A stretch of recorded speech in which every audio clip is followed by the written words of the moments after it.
నమస్తే అన్న అందరికీ నమస్కారం. ప్రస్తుతం కువైట్ ప్రభుత్వం మనం చూసుకుంటే ఒక కొత్త చట్టం తీసుకొని వచ్చింది. అలాగే అమల్లోకి వచ్చినట్లు కూడా ప్రకటించింది.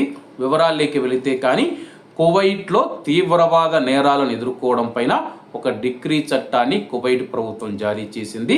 ప్రస్తుతం స్థానిక మీడియా తెలిపిన వివరాల ప్రకారం ఎవరైనా సరే కానీ కువైట్లో తీవ్రవాద సంస్థలను స్థాపించి ప్రజలను రెచ్చగొట్టి అలాగే వాటి ద్వారా ప్రయోజనం పొందాలనుకునే వారికి మనం చూసుకుంటే 10 సంవత్సరాలు లేదా అంతకంటే ఎక్కువ జైలు శిక్ష, 10,000 దినార్ల నుంచి 1,00,000 దినార్ల వరకు జరిమానా ఉంటుందని చెప్పేసి, అలాగే ఉగ్రవాదుల నేరాలకు సంబంధించి నివేదించడంలో విఫలమైతే ఎవరైనా తీవ్రవాదుల సంస్థలకు సంబంధించి సమాచారం ఉన్నా సరే కానీ, లేకపోతే ఉగ్రవాదులకు సంబంధించిన ఏదైనా విషయాలు నివేదించడంలో విఫలమైతే 3 సంవత్సరాల వరకు జైలు శిక్ష, 3,000 దినార్ల వరకు జరిమానా, అలాగే తీవ్రవాద చర్యలకు ఆయుధాల శిక్షణ ఇస్తే కానీ 10 సంవత్సరాలు మరియు అంతకంటే ఎక్కువ జైలు శిక్ష.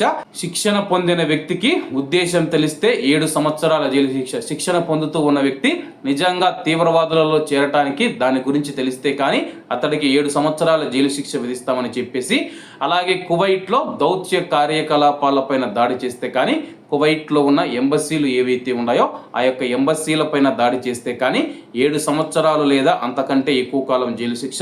ఒక వ్యక్తి మరణిస్తే జీవిత ఖైదు లేదా ఉరి శిక్ష విధిస్తామని చెప్పి అధికారులు తెలుపుతూ ఉన్నారు. కువైట్లో ఎవరైనా సరే కానీ తీవ్రవాదులు ఎవరు ఉన్నారో రవాణాకు అంతరాయం కలిగిస్తే కానీ అటువంటి వారికి 7 సంవత్సరాలు లేదా అంతకంటే ఎక్కువ కాలం జైలు శిక్ష ఉంటుందని చెప్పేసి, అలాగే శిక్ష నుంచి మినహాయింపు మనం చూసుకుంటే ఉరి శిక్ష లేదా దర్యాప్తు ప్రారంభానికి ముందే నివేదించే వారికి మనం చూసుకుంటే శిక్ష నుంచి మినహాయింపు ఉంటుందన్నమాట. ఎవరైనా సరే కానీ తీవ్రవాద కార్యకలాపాల గురించి సమాచారం అందుకున్న తర్వాత వాళ్ళు అరెస్టుకు ముందే మనం చూసుకుంటే వాళ్ళ గురించి సమాచారం అందిస్తే కానీ అటువంటి వారికి శిక్ష నుంచి మినహాయింపు ఉంటుంది. కాబట్టి అందరూ బాగుండాలి, అందులో మనం ఉండాలి. అందరికీ నమస్తే అన్న, జై హింద్.